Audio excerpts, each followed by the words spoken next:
Hello বন্ধুরা, এই মুহূর্তে আমি ছাদে এসে গেছি। এখন ঘড়ির কাঁটায় বাজে ঠিক ওই 5:30 পৌনে 6টার মধ্যে। তো ছাদে আসার পর দেখছি আকাশ পুরো কালো হয়ে গেছে, মনে হচ্ছে বৃষ্টি আসবে। আর যেহেতু বৈশাখ মাস পড়ে গেছে, তো কালবৈশাখী আসার একটা টেন্ডেন্সি আছে। তো ফোনে টিভিতে দেখা যাচ্ছে যে বৃষ্টি আসবে, 3-4 দিন এরকম নিম্নচাপ এরকম চলবে।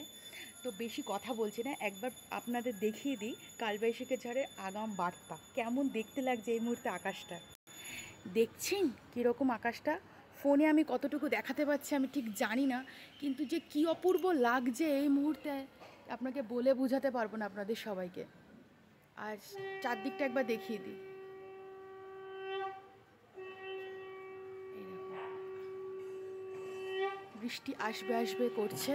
আর এই দিকটা মানে পশ্চিম দিকের এই কোণাটা না বেশি কালো হয়ে গেছে, মনে হচ্ছে জোরে বৃষ্টি আসবে। এই কালবৈশাখী আসলেই না ছোটোবেলার কথা মনে পড়ে, যেহেতু আমাদের বাড়িতে আম গাছ কাঁঠাল গাছ এগুলো রয়েছে। আর এই কালবৈশাখী ঝড় আসলে না প্রচুর ঝড় হতো আর প্রচুর আম পড়তো মাটিতে। তো আমি দাদা মা বাবা সবাই মিলে আম কুড়াতাম। তো আরও অনেক ছোটো বড়ো অনেক স্মৃতি জমানো আছে। তো এই মুহূর্তে আমার এখন ওই স্মৃতিটার কথাই মনে পড়ছে। ব্যাগ ব্যাগ থেকে একবার দেখায়, দেখুন কি সুন্দর লাগছে, কালো হয়ে গেছে। তো ঠিক আছে, এখন রাখছি। বৃষ্টি যদি আসে সেই অভিজ্ঞতাটা এখন আপনাদের সাথে শেয়ার করবো। এখনের মতন টাটা।